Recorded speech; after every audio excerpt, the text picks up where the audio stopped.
Ayollarimizga bir narsa aytib bermoqchiman. Bir ayolda tug'ilgan kuni bo'lib, uyiga hamma dugonalarni mehmonga chaqiribdi. Bo'lib turadi shunaqa mehmondorchiliklar. Tug'ilgan kuni bo'layotgan ayolda bir kichkina farzandi bor ekan. Hamma mehmon bo'lib o'tirsa, ba'zida kirib ona shirinlik yesam maylimi, falon olmani yegim kelyapti, dasturxondagi falon suvdan ozgina quyib bering derkan. Ona so'zsiz uni talabini bajarar ekan.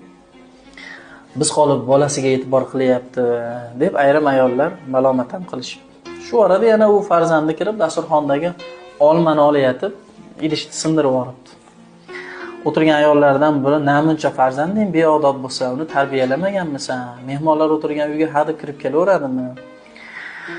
Agar meni farzandim hozir mana shu narsani sindirib yuborganda yaxshilab kaltaklagan bo'lardim. Bozorda falon pul tursa bu narsa debdi. Shunda haligi ayol ajoyib javob aytgan ekan.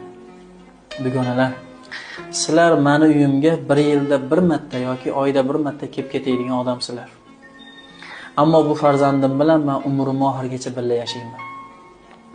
Sizlar o'zlaringni eplaylasizlar, sizlar kattasizlar. Ammo o'zini eplanmaydigan bolam shu narsani yegisi kelib turganini avvalo bilmasdan uni talabini qondirmagan ayb menda.